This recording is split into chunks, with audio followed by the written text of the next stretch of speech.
on domestic violence. Let me try to share that.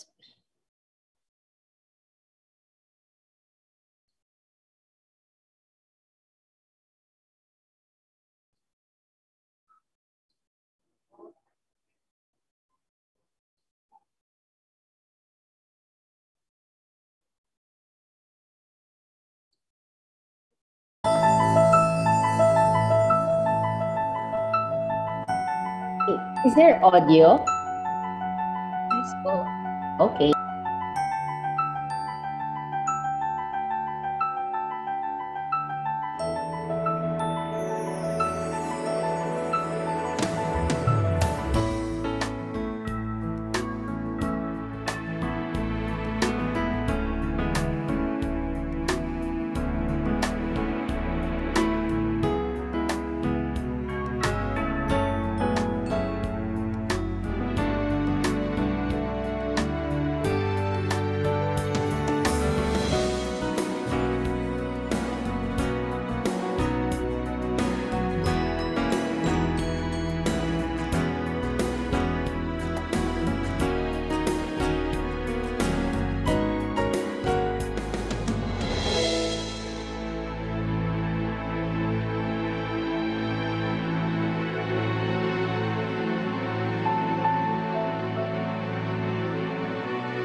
Ang inayang ilaw ng isang tahanan. But what if this light dies or fades away? Welcome to Usapang Pamilya, a program that deals with issues vital to Filipino family life. I am Millie Cruz. And I'm her husband, Harold. The Bible clearly instructs husbands to love their wives as Christ loves His church. And while stories of battered women are commonly heard, it can be prevented. Anong pwedeng gawin ng mag-asawa na nasa ganitong sitwasyon? And what are their friends' roles and their families' roles? Please pause your video player and discuss these questions.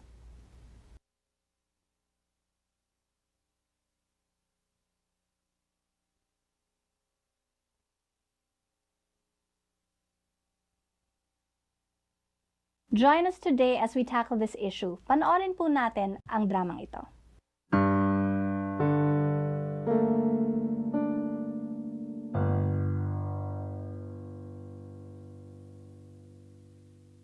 Siguro naman, Mark, hindi ko na kailangang i-remind sa'yo that you should love Marilen just as your own body. As you know, he who loves his wife loves himself. After all, no one hated his own body. He feeds and cares for it just as Christ does the church. Yes, Pastor. Aalagaan ko to dahil sobrang mahal ko to eh. And I, on my part, will love him in return, will respect him, and of course, will submit to him. Sigurado ka. Oo naman, anong akala mo? But of course, I will submit to you in the things of the Lord. I knew it. Sabi ko na nga ba, I think I better think this over one more time. Kasi para may time pa akong to back out kung sakali. Ikaw naman palang hindi sigurado dyan eh. Anyway, Pastor, mauna na po kami. Okay. Thank you. All right. I'll see you again. Yeah, Thank you. Okay. Wala na po next. Okay, sige. I'll see you again. God bless. Pero wala pa ba si Jenny? Wala pa po. Sige. Pwede ka nang umuwi. Ako nang bahala dito. Darating na yan si Jenny. Sige po, tapusin ko lang po. All right. Sige.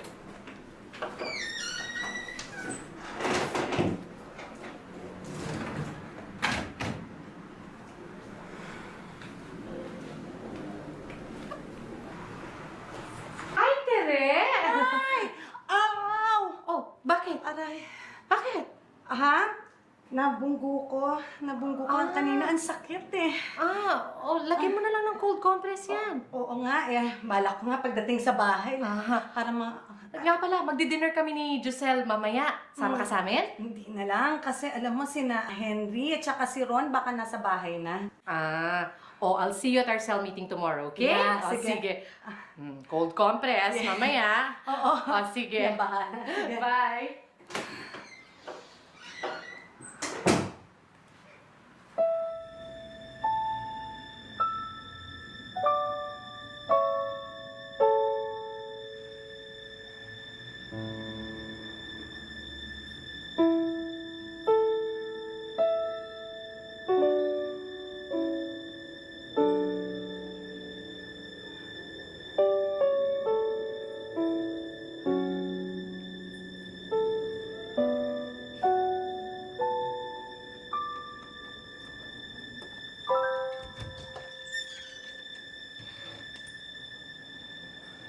Tere. I'm sorry. Hanggang kailan, Henry? Hanggang sa susunod na income tax season? Hindi ko na kaya, Henry. Nahihirapan na ako. Tama na. Ayoko na. Huwag ka naman ganyan. Mahal kita, Tere. Hindi ka man sinasadyang masaktan kay... Sorry na. Sobra-sobra lang talagang presyo na inaabot ko sa opisina. Alam mo naman, it's income tax season, right? Okay. Alam ko. There are no excuses for the things I've said and done. But I try to be a good provider. And I'm trying my best to be a good husband.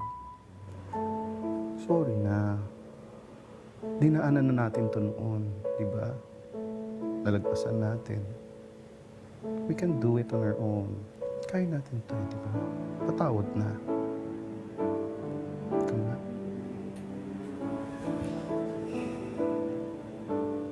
Alam mo, I set aside this weekend for us, eh.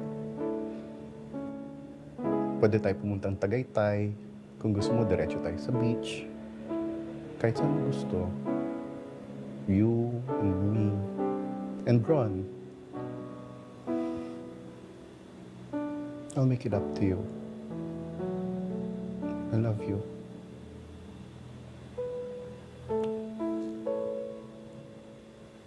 Patawad na, ha?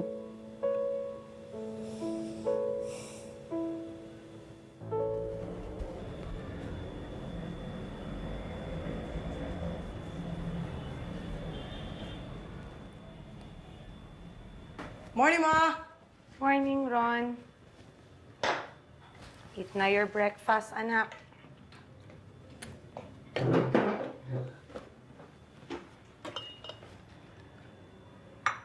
Ma? Asan siya? Ang daddy mo? Nasa kwarto, natutulog pa. Why do you put up with him, Ma?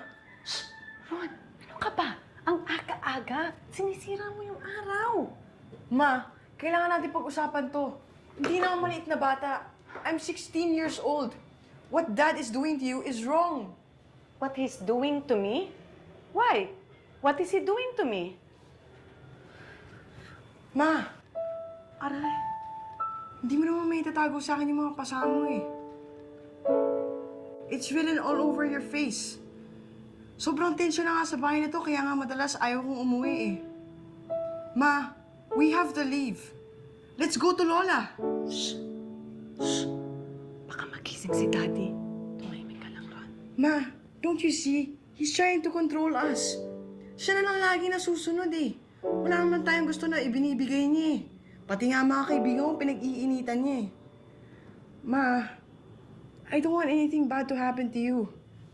Because if something did, so help me God, I'll kill him. Ron!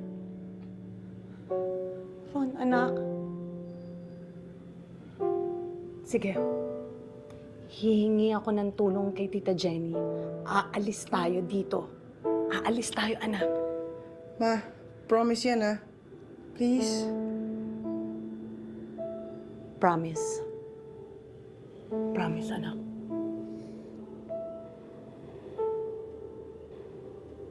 Yes, boss. I know the accounts you're referring to, sir. They're supposed to be due on Friday morning. Wala naman, sir. Niyaya ko na nga si Tere lumabas eh. Sir? Well, I guess I can do that, sir, over this weekend. Yes, sir. You can have it Monday morning, sir. Yes, sir. Buisit na boss yan. Sabado at Linggo pinagtatrabaho ako. Henry, pinapaalala ko lang sa'yo na may cell group kami ngayon ni na Jenny, ha? Do you really have to attend today? I was hoping you could stay home for a change and spend time with me. Kasi pag hindi ako nag-attend, they're going to wonder why. And besides, may trabaho ka, di ba, na parang kailangan mong tapusin. Eh, if I'm not here, di ba mas makakapag-concentrate ka? Sige, umalis ka na.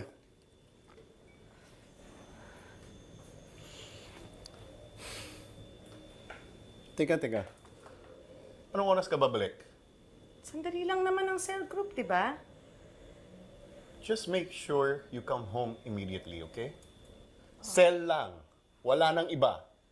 Oo, Henry.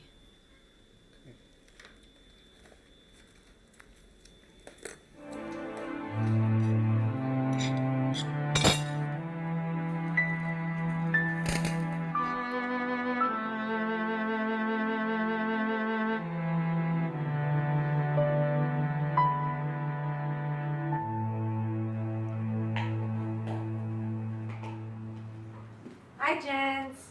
Hi, Tere! Wala pa si na Donna and Wala Joyce? pa. Oh, kamusta na yung braso mo? Okay naman. Binagyan ko na ng cold compress. Oh, that's good. Oh, gusto mo ba ng coffee? Magtimpla kita. Hindi na. Ano na lang. Basta na si Ron, tsaka si Henry. Tsaka, bakit madalang ko na makita si Henry sa church? Income tax season eh. Oh. Alam mo naman, pag income tax season, busy. Siguro, mahirap ang work sa isang malaking accounting firm, no? Hindi ba siya natataranta sa sobrang dami ng companies na pinagsisilbihan niya? Hindi naman. Tries to keep his cool. Medyo challenging nga. Well, that's good. Oh, si Ron, kumusta naman? Ron? Oo. Ba? Varsity na siya ngayon. Talaga? Training nga ngayon eh. Excited. Wow! Eh di nakakalibre ka sa tuition fee. I wish. Hindi naman na discount lang, sis. Kaya kailangan ko pa rin magtrabaho. Gusto ko nga makahanap ka agad ng trabaho, tapos makastart agad. Alam mo yon, yung parang gusto kong masuportahan siya sa lahat ng mga panaginip niya. Parang, I'm there for him. That's good. Oh, so what's stopping you? Wala naman sigurong sagabal. Tere, bakit? What's wrong? Wala. Wala lang. Tere, if you have a problem, you can tell me. I'm your friend. That's why we're here in this cell. Not only so we can grow together spiritually, pero so we can help each other and care for each other's needs.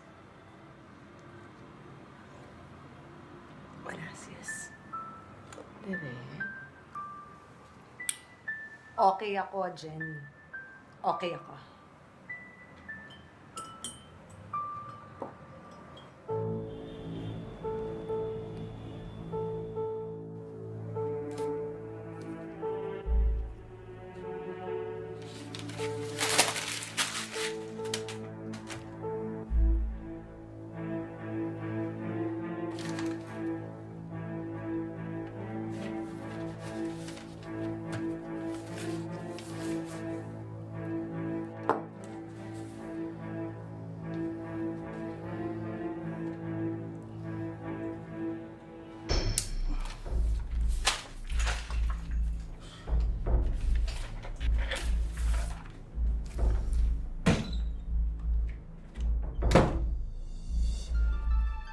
Ma? Ma? Mom? Ha?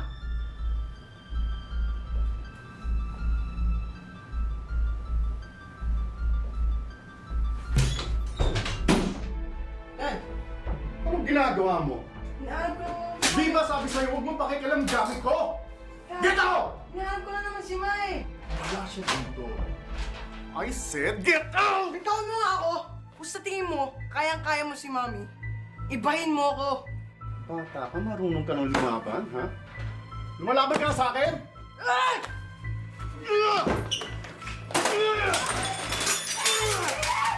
Ikaw ba? Huwag kang makialam! Yan ang natutunan ng bata sa'yo! Tinuro mo siyang labanan ako!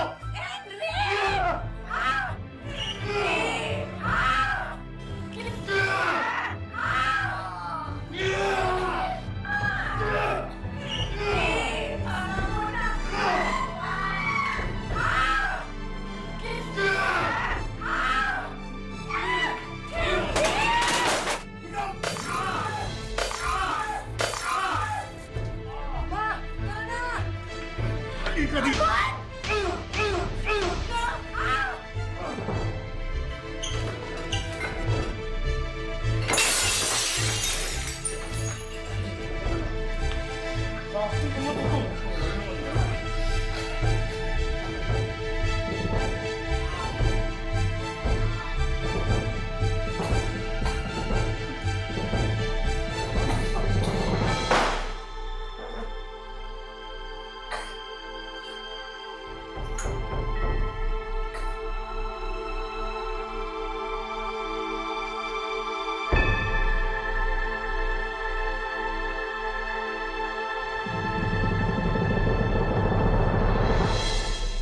Let us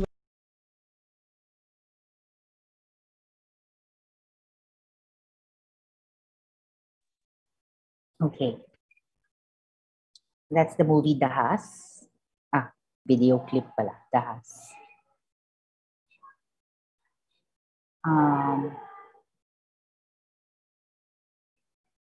Proceed with our lecture for this afternoon on dysfunctional families.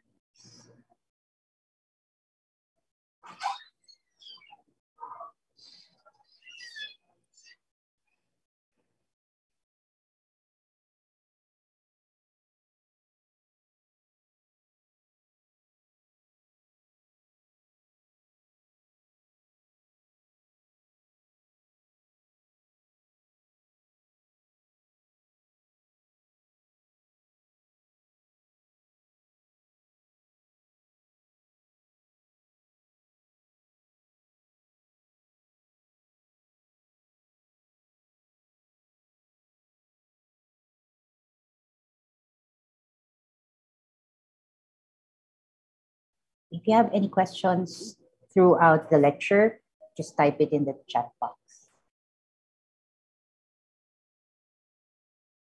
Okay, so for this afternoon, our lecture is on dysfunctional families.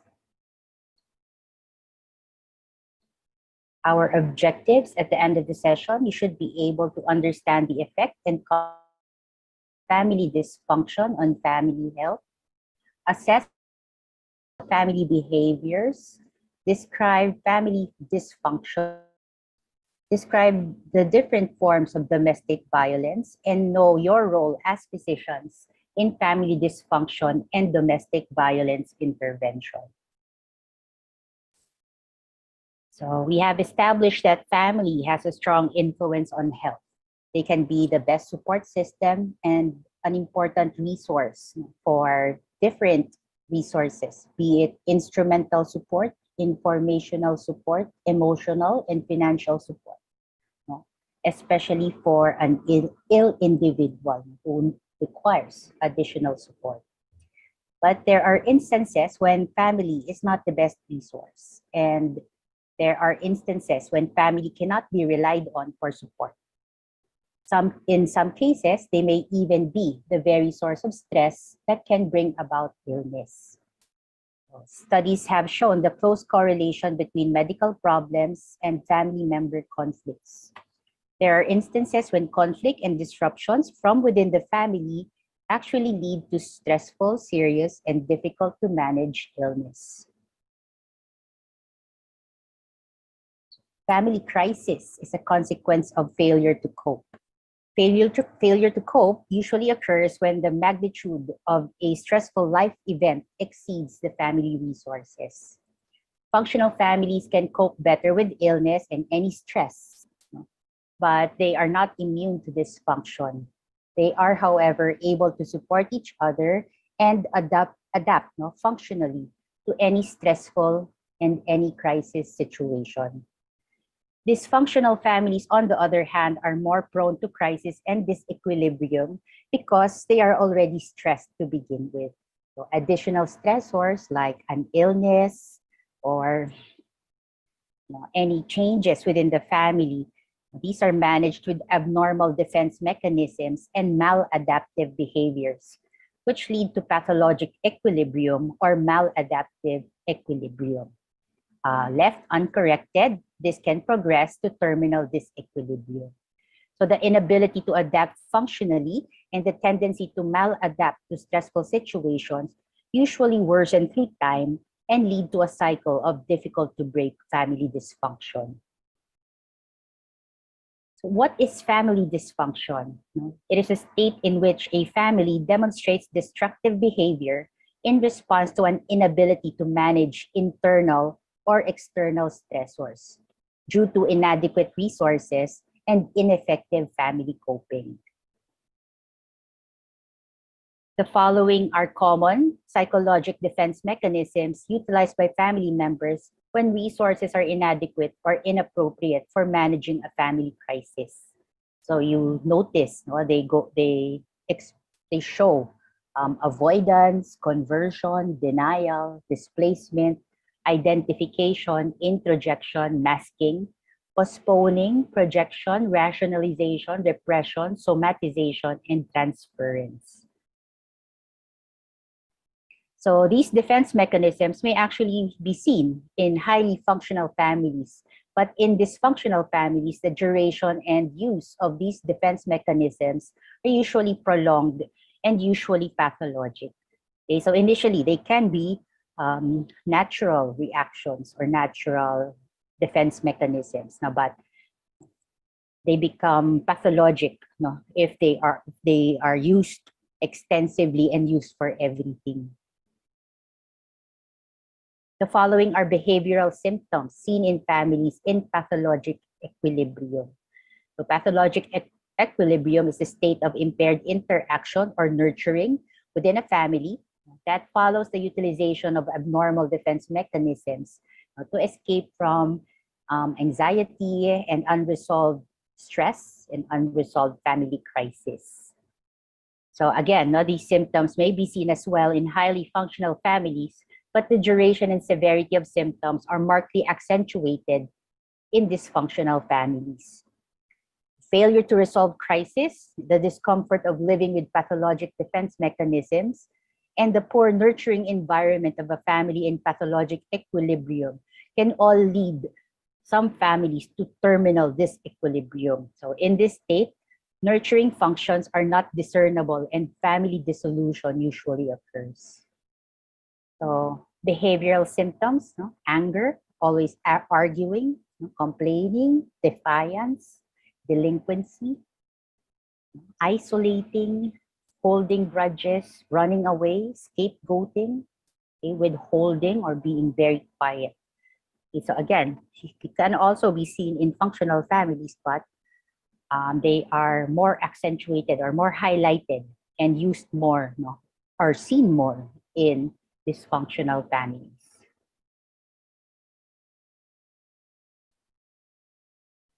So the need for physicians to intervene actively in the problem of family dysfunction usually occurs, especially with overt or covert declarations by the patient of the family dysfunction. So these are examples of overt or obvious symptoms of family dysfunction. So when there are reports of impending divorce or separation, so the dissolution of a marriage, when there is excessive arguing, fighting, and baiting, nagtuturuan, when there is poor communication between family members, and the presence of incest, child abuse, juvenile delinquency, children who run away from home, school behavior problems, and even school failure. Examples of common covert symptoms or hidden symptoms of family dysfunction are the following. So you see patients who are, who have high somatization or who always come with a lot of multiple unexplainable physical symptoms, and most of them generated by anxiety or triggered by psychosocial conflict. When there's excessive utilization of healthcare facilities, so you have patients who are in and out of the hospital, so pwedeng laging nasa ER, no? And the claim would always be that patient was clumsy and got into an accident that was self-inflicted. So most of the time, you have patients who are doctor shocked. They keep looking for that doctor who can explain what's going on with them, and usually multiple unexplainable symptoms, so that despite sometimes even with extensive examination and extensive use of laboratories, so you still can't figure out what's wrong with that person. Okay, sometimes they have a long list of symptoms that don't even go together. Okay, so they end up being referred to a psychiatrist. Sometimes naman they don't want to go, or they don't want to undergo any examinations because of they know that you will see a lot of traces of something that happens or happened to that patient. Sorry. So studies have shown how chronic medical problems can be associated with the presence of family dysfunction. Maladaptation to stress can lead to or be the result of addiction or substance abuse, mental illness, and domestic violence. Hence, routine investigation of family function and the possible presence of any family dysfunction is recommended when these chronic medical problems are encountered. So whether obvious or suspected.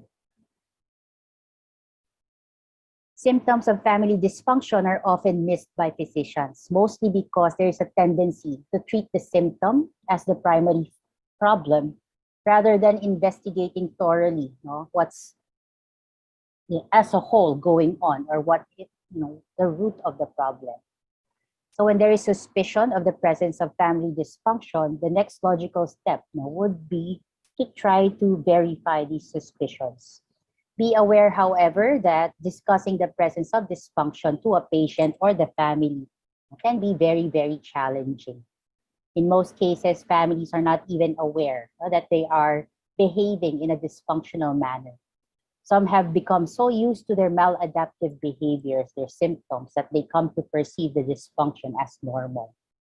Some are unaware so that they have created or are reenacting maladaptive roles and patterns. So they have learned pathologic behaviors, and these are passed on uncorrected. And usually, they worsen or have already worsened in ensuing generations. And the worst is that there is denial. So some may deny the dysfunction out of shame or for the sake of self and family preservation.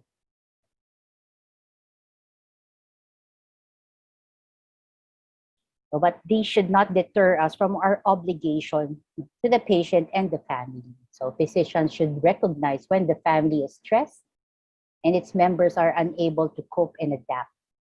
Physicians should be able to assess whether the family is a resource or the cause or contributory to a patient's distress and illness. Physicians should be able to identify covert symptoms and appropriately address the overt symptoms of family dysfunction. Should be able to identify if the illness may lead to dysfunction or further aggravate an already existing family dysfunction. So you should be aware, you should be able to identify and, if possible, even manage family dysfunction. Remember that early identification allows for timely and appropriate interventions. So how do you identify or how do you assess family dysfunction? So initial assessment can be done through the family APGAR. So this measures the level of satisfaction with the current state of family relationships. So remember this family APGAR? So you first encounter this in CFM1. It's one of the family assessment tools that we use. Okay, so the family APGAR score that we gather from the five questions under adaptation, partnership, growth, affection, and resolve.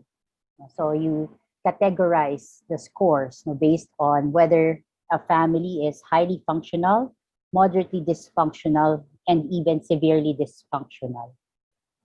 So an APGAR score of 7 points to a moderate family dysfunction, which requires further investigation. So the following questions allow for further assessment of family dysfunction. So look deeper into the family relationship.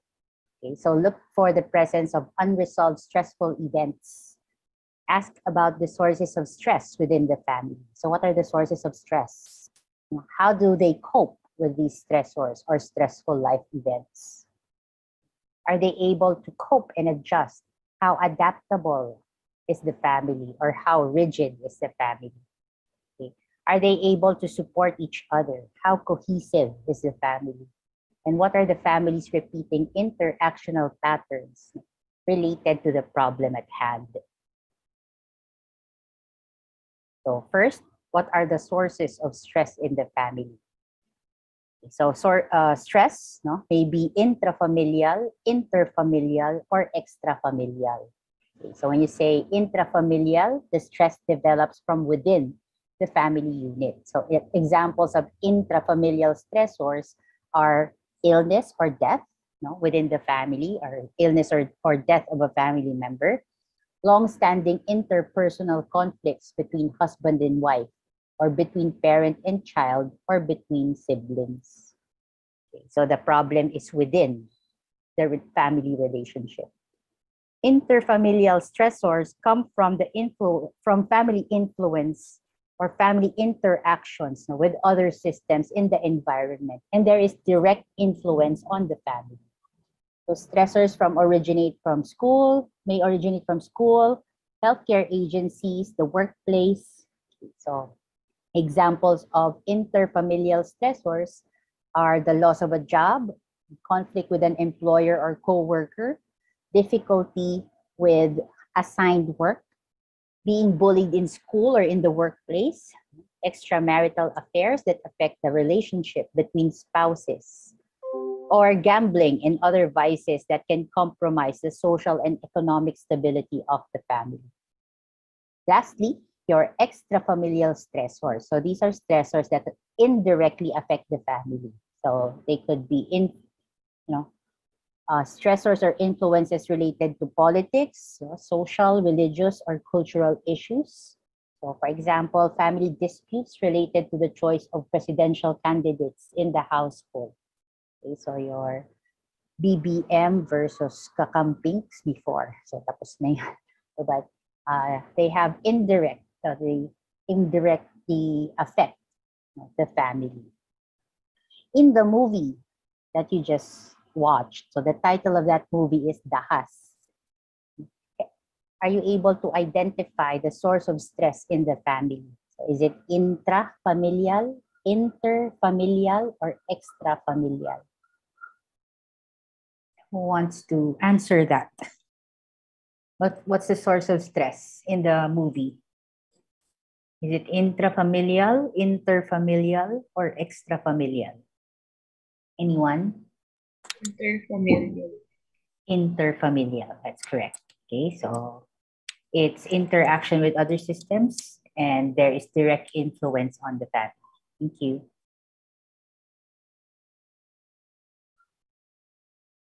Anyone? Interfamilial po.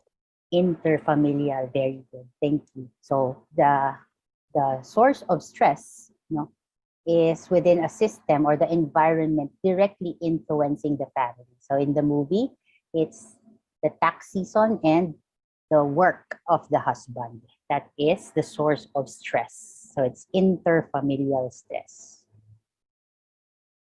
So next, we look at the ability to cope. So how adaptable or how rigid is the family? So adaptability is a family's key to coping. It is the ability to respond flexibly and to modify interaction patterns in the face of stressful life events. So flexibility is observed in family relationships that have clear boundaries.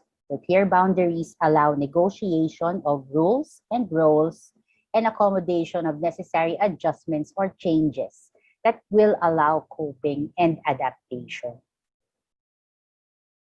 So adaptable family systems have clear boundaries characterized as having points of view, affection, time, space, and money, and other resources being shared with ease. So there's no problem when a person asks for help, whether financially, whether parang you ask for time to accompany someone. So there's no problem exchanging those.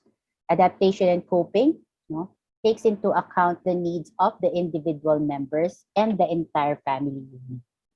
Okay, so it's not just all for one person, or there is cooperation, there is open. Everyone has a fair chance within the family. So members find ways to adjust, postpone, or modify individual activities to meet the total needs of the family when necessary. So, for example, when there's a medical emergency, so the family is there ready to help out any which way they can, whether magbantay or to provide additional resources or to provide help to the patient who is ill. So they can easily postpone whatever they need to do for the sake of the ill member, just to be able to support the family member who is in need. Okay, so adaptable family systems discuss, accept, and acknowledge necessary role changes. Okay, so taking into account as well and allowing individual growth and change. Okay, so they talk about who is the most available, who can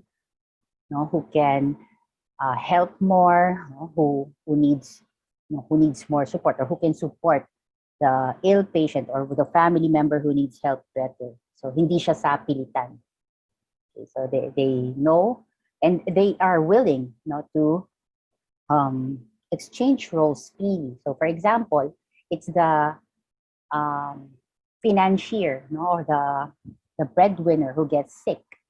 Okay, so the other family members easily can take over the role of breadwinner. Okay, so without hesitation, they are willing to support the ill individual and the other members of the family. The opposite of an adaptable family system is a rigid family system. So in rigid family systems, boundaries are non-negotiable despite the need for appropriate change. Individual growth and development are constrained. Feelings are controlled or suppressed. Compliance is forced and meted out through fear or shame. So mistakes are punished, immediate retribution is demanded, and forgiveness is not discussed. So very rigid. In rigid family systems, the individual serves or exists for the family or the family system. So loyalty and compliance is expected and demanded. So there is difficulty adapting to change because of these inflexible boundaries. Okay? And the tendency, when there is a rigid family system, is to try to escape. Diba? Kasi you don't like that particular situation. Parang you are there, Your sole purpose is for the sake of the family. And there is no individuality, there is no individual growth. So you're expected to help rather than you just freely giving your support or extending your support. Okay, so again, loyalty and compliance is demanded and expected. So next, you assess the ability to support each other. So family cohesiveness. How cohesive is the family? So explore the support system. Is it balanced? Is it overly cohesive or enmeshed? Or is it non-cohesive or disengaged? A family with a balanced or cohesive support system have members who are able to assist one another emotionally and physically when needed, but they are still able to hold on to some degree of autonomy. A balanced support system allows for time for family and time for self. So it is made possible because of clear boundaries and clear roles and rules that promote a healthy relationship that fosters respect and individual growth of family members. So good communication is important, and there is good communication between family members. There is shared and developed common meanings, clear and direct verbal as well as nonverbal exchanges, which all contribute to effective problem solving, emotional bonding, and intimacy between family members. There's balance between family and self. When needed, they can be relied on to support any family member that needs help. But when that family member is okay stable already, they are able to return to their usual or to their normal activities.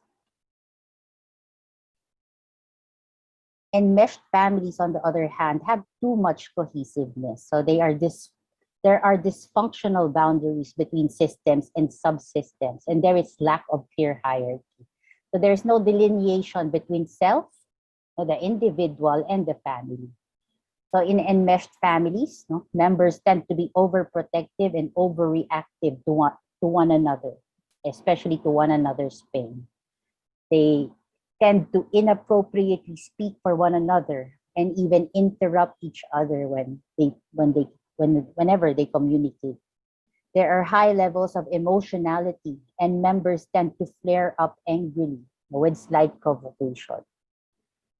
And oftentimes, they demonstrate unwillingness to discuss conflicts. So individuality and personal growth is restricted in an enmeshed family system. They are too caught up in each other, so there is no individuality.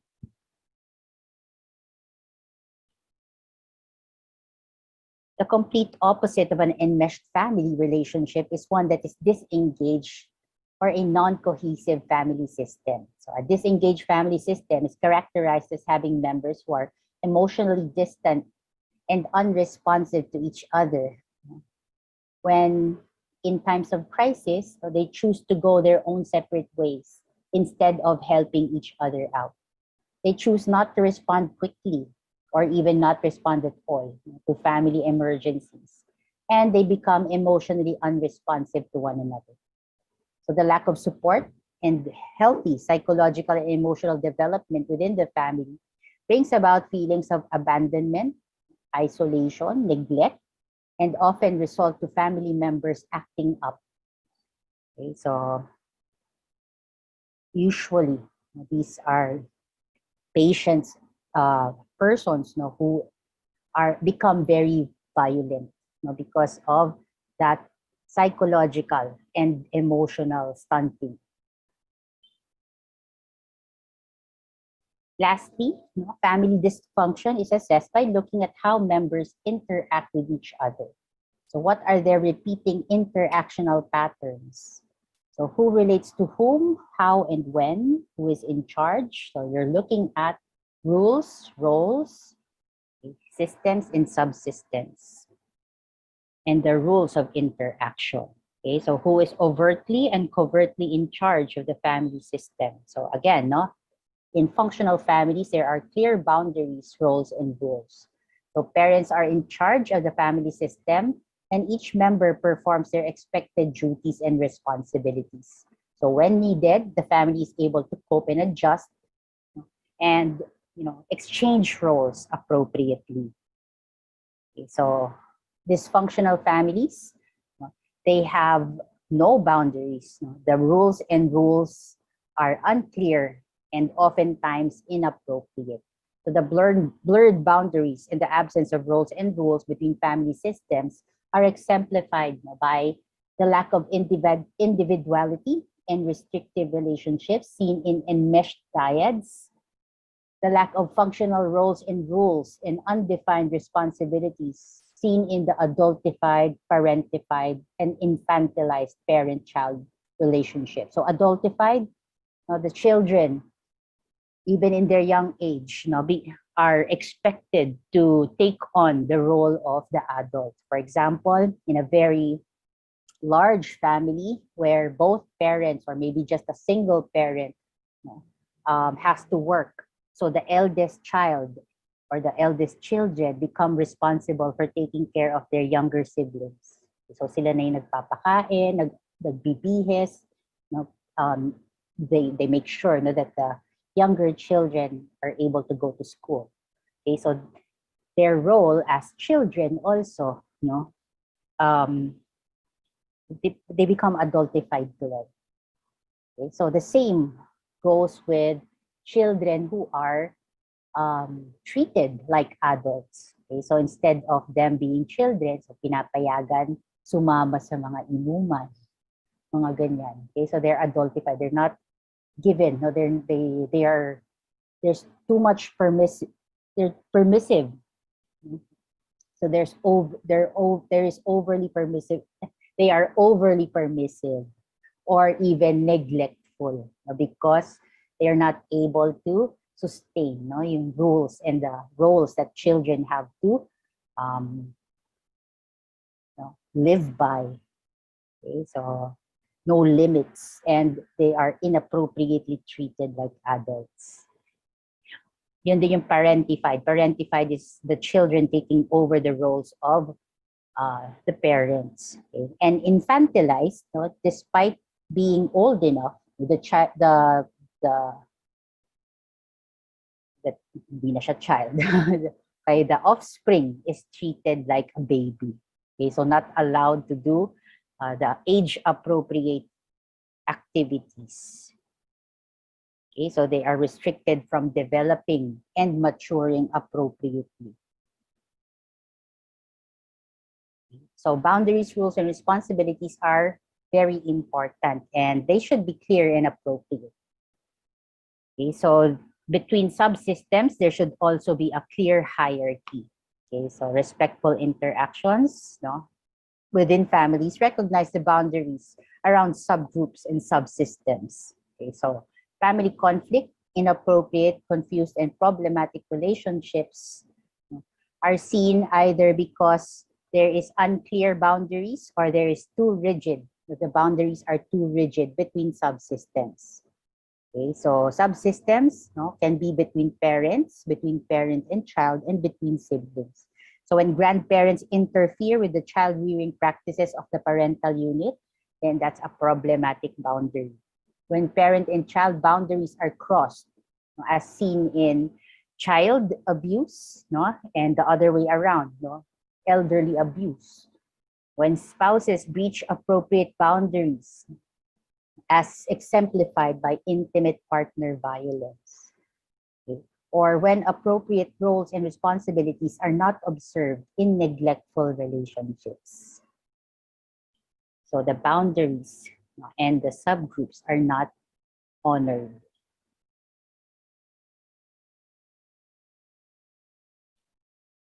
So interactional patterns can also be observed by looking into who relates to whom. Okay, so how do family members relate to one another? So do they have a positive relationship as seen in alliances, where a husband and a wife show support for each other by encouraging individual growth and facing challenges together as a team and functioning as one, especially when dealing with issues that involve the family? Or are there coalitions in the family? So a coalition is a relationship between at least three people wherein there is collusion against another. Okay, so for example, the wife and the eldest child, no, against the other siblings or against the husband, or the children against the parents. So may kampihan, okay, and there's collusion. A third interactional pattern is seen in families, no, that have parang conflicts. And you see triangulation. So triangulation is when a third person is drawn into a two-person system conflict. Okay? And that third person, no, is pulled into that conflict to diffuse, no, to diffuse the problem. Okay, so for example, between a husband and wife, no, rather than just arguing about their marital discontent, the mother or father expresses their discontent by arguing over, you know, the parenting style of the spouse. Okay, so their relationship is not good, but they use the children, you know, as a means to get back to each other. Okay, so you're not a good parent, you know, ganun. Okay, so there is blaming, no, of one family member over the problems of other family members. That's also seen, no, in triangulation. Okay, so yun. There's two against one, parang ganun. So also seen in families are the different roles, as mentioned. No? Roles should be clear. So there are roles like breadwinner assigned to the person who has a stable job, the nurturer or problem solver, no, given to the one who takes care of the needs and resolves the disputes within the household, within the family member, within the family. Okay, so in times of illness or during a health crisis, no, there are special roles. No, you have your caregiver, no, your primary caregiver. You have your decision makers. You have your financiers. Okay, so the caregiver is the one who takes care of the patient. The financiers take care of the expenses, now the hospital expenses or the medical expenses. And the decision makers are the ones in charge of decision making with regards to the patient's medical needs. Okay, so characteristic roles are also observed in dysfunctional families. So your common dysfunctional roles are the scapegoat, the enabler, the family hero or golden child, the mascot, and the lost child. So the scapegoat or noble symptom bearer is a family member who is seen as the source or creator of problems. So he is also known as the black sheep, and bears the blame for the problems of the family. So when things don't go as planned or when something happens, he or she is the identified culprit. So the scapegoat is also known as the noble symptom bearer. He's the one who acts out in anger and defiance. He's the one that shows the delinquency or the problem by being the delinquent one. Okay? And also serves as the distraction for the family so that their real problems are avoided. So the actions of this family member is also an indicator or clue that there is family dysfunction. Scapegoating is a method of exerting control over other people. So in families, it serves to keep other members of the family in line as they avoid being marked as the cause of the family dysfunction or the family problem. Okay, so the identified scapegoat, whether or not they are actually the cause of every family problem, eventually takes on that role. Okay, so he or she would eventually realize that the treatment will be the same no matter what he or she does. So they tend to continue acting out. The enabler shields the misbehaving family member from the consequences of his or her actions. Okay, so supposedly with the intent of helping resolve the problem.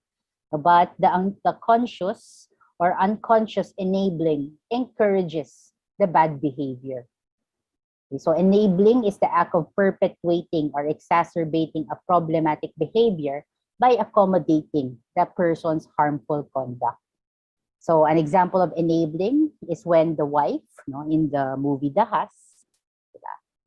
So she denied the presence of physical abuse because she would cover up for her husband by pretending that she just got into an accident, pretending that nothing is wrong between the conversation between the son and the mother, diba? She tried to deny parang what's going on ba? Sabi niya, diba? So parang the son was trying to bring up that issue that parang they should just leave, and she should just, they should just run away from that abusive environment. But instead of facing or talking about it with the son, she denied it completely. There's nothing going on, she said.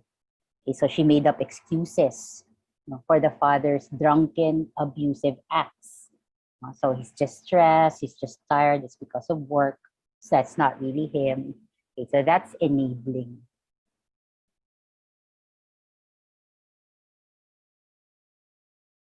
Okay, so other roles in the family: the hero, the lost child, the mascot. So the hero, also known as the golden child or the favored child or the family favorite. So he or she is the family member who assumes the parental role of the absentee parent. Could be the child who acts as mediator to reduce the tension in family conflicts. So siya yung responsible one, the one that could not do wrong, the one who can be relied on, the one that has to live up to all the expectations of the family.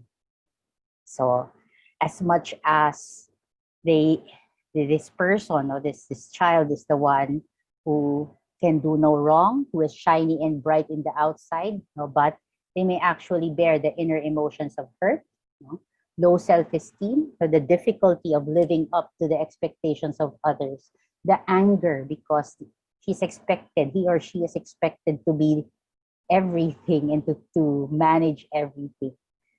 Okay, so no one would realize sometimes that this person is actually already in distress until a breakdown takes place. So the lost child is the one who is quiet, the one who doesn't talk much, the one who is usually ignored kasi nga tahimik masyado. So they tend to develop stronger attachment to things rather than people. So they are quiet, they don't interact much. They feel that they don't know the family or the family does not know him or her that much. They may have inner emotions of rejection, hurt, and anxiety from the experienced neglect. Kasi nga ignored. Okay. The mascot, this is the one who uses comedy to divert the attention away from the increasingly dysfunctional family.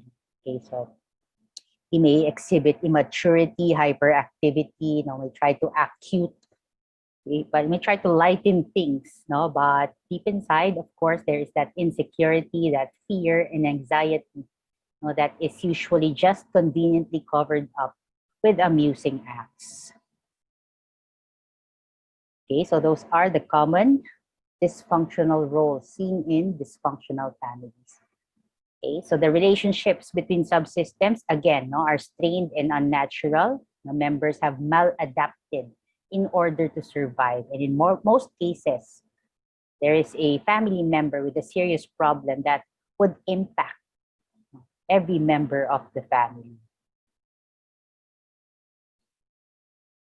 So in dysfunctional families, other characteristics of dysfunctional families, okay, so they feel constrained to adapt to atypical roles, just to allow the family to survive as a whole. Okay, and eventually, these roles, they become addicted to their roles and they see them as essential to their survival. Okay, so the cycle continues because communication is also a problem in dysfunctional families. So there is usually indirect communication, as family members tend to avoid speaking to each other. They avoid certain topics. Okay, so verbal messages may go through a surrogate instead of directly to the recipient, or they just completely not talk about certain issues at all. Okay. Sometimes there is incongruency when the verbal and non-verbal communication do not send the same messages. Like they pretend that nothing is wrong, but they act that the actions really show that there is something wrong. But when they talk about it, it's as if there's no problem. Okay, so there's indirect communication and incongruent communication in dysfunctional families.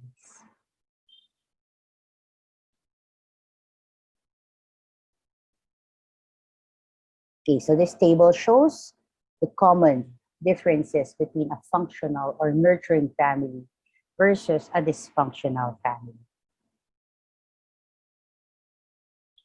Okay, so the correlation between family dysfunction and domestic violence has been established in various studies. So domestic violence is commonly seen in dysfunctional families. So either as a result of or can lead to. It can lead to domestic violence. So when we say domestic violence, it's commonly associated with intimate partner violence, but that's not all. No, there is. So intimate partner violence is just one form of domestic violence. Okay, so you also have child abuse and neglect, and elder abuse and neglect as domestic violence also. Okay, so all three fall under domestic violence. So these are the different types of violence and abuse, and they commonly occur in varying degrees in dysfunctional families. Okay, so the correlation between dysfunctional family and abuse within families, you see again the lack of respect or lack of boundaries. So there's disrespect of others' boundaries, as seen by the perpetrator disrespecting the boundaries of the victim. There's inadequate or missing boundaries for self by tolerating inappropriate treatment from others by the victim. There is denial and refusal to acknowledge abusive behaviors or enabling. And there is blaming of one person for the misfortunes of, or all misfortunes, as seen in scapegoating. Okay, so all of those, plus the symptoms of family dysfunction, they are also seen in abuse or domestic violence. Okay, so hurt people hurt people. So domestic violence and family dysfunction tend to be lifelong conditions that recur in cyclic patterns within relationships. Children who have experienced family violence tend to enter future violent relationships, either as perpetrator or victims. And family dysfunction continue and worsen as dysfunctional behaviors are passed on from generation to generation as they maladapt to their situation. So both will continue until the cycle is broken. So what is your role in this cycle of family dysfunction and domestic violence? So you are, as physicians, are in a unique position to interrupt this cycle of family dysfunction and domestic violence, to effect positive change in the lives of the victims, the abusers, and most especially the children who are born into these unfortunate circumstances. So identification of dysfunction and abuse is the first step in interrupting this vicious cycle.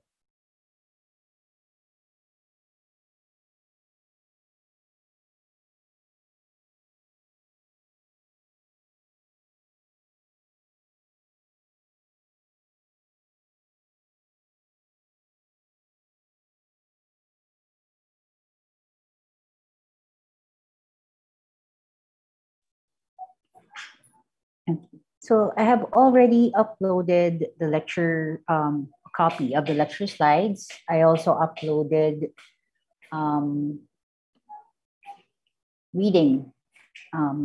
additional reading materials for you.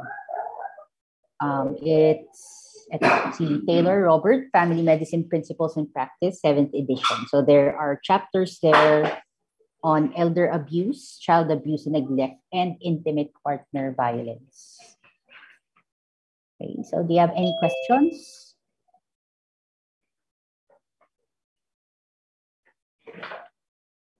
You have questions? None so far po, Doc. Okay, thank you. I also uploaded an activity there. So it's another group activity. Sorry, yeah. Okay, so it's a group activity. You are to create an infographic, okay, on domestic violence, okay, to help people understand, identify, and stop domestic violence. Okay, so the three. So each section, so for your section, I will leave it to the student coordinators, to divide the class so that each form of domestic violence is represented. So you have groups who will work on intimate partner violence and groups who will make infographics about child abuse and for elderly abuse also. How many groups nga ba kayo? So you just divide it equally amongst yourselves. Bahala na yung course coordinators. Okay, so please look for updated information on these three. So this is an example, sa WHO website, you will find updated key facts on these forms of domestic violence. Okay, so the activity is uploaded in Moodle na. Okay, so infographic. It's PDF form na lang, yung final output. Make sure it's uploadable in Moodle. So same procedure, per group ang uploading, one infographic. You are to include a description of your infographic. So an explanation of your infographic along with the infographic mismo. Okay, so the instructions are there. Again, you have to type turned in. I will look into that glitch kung bakit hindi kayo nakaka-type ng turned in. Okay, so only the group leaders, whoever will upload the infographic and the explanation, and the rest will type turned in. Okay, questions? You are the section I will be meeting on Friday as well. Tama ba? Yes. Yeah. So 5 o'clock nga ba? Sorry. 5 to 7. 5 to 7. Sige, we'll try to make it I asked you to watch Ang Regalo. So for the first part of that lecture, we will be discussing parts of Ang Regalo. So for those who have not yet watched the movie, please watch. Okay. Sige, any more questions?